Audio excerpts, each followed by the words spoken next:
எல்லாத்தையும் எடுத்துட்டாங்க. இவங்க படத்தை போடுறாங்க, ஸ்டாலின் படத்தையும் உதயநிதி படத்தையும் பஸ்ஸில் போடுறாங்க. இது மாதிரி மக்களுக்கு எதிரான ஆட்சியாக போச்சு. சீக்கிரத்திலே இதை நம்ம வந்து எடுத்தாகணும். இப்போ கூட உங்களுக்கு பார்த்தீங்கன்னாக்கா திருப்புவனத்தில் சுதீஷ்குமார்ங்கிற பையனை அன்எக்ஸ்பெக்டடாக, அதாவது வந்து இங்கே நல்லா கேட்டுக்க தம்பி, அஜித்குமார் மடப்புறம் பத்திரகாளி அம்மன் கோயிலில் காவலாளி.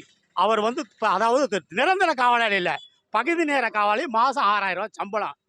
இது வந்து ஹெச்ஆர்என்சி, அதாவது இந்து அறநிலை சொந்தமான கோயில். அது அந்த கோயிலில் வந்து ஒரு அம்மையார் சாமி கும்பிட வராங்க. கூட அவங்க அம்மையாரை கூட்டிகிட்டு வராங்க.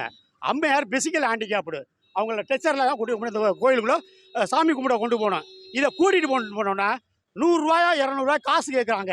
இதில் வாக்குவாதம் வந்தோடனே அந்த அம்மையார் வந்து தமிழ்நாடு உள்ள எல்லா மினிஸ்ட்ரியும் படத்தை வழக்கு, அவள் திருட்டு தேவடியா வழக்கு. அவள் என்ன பண்ணிட்டானாக்கா, அந்த அஜித் குமாரை, ஏன்னா அஜித் குமாரை வந்து 6 நாள், அதாவது சார் அது தேவஸ்தானம் கண்ட்ரோலு.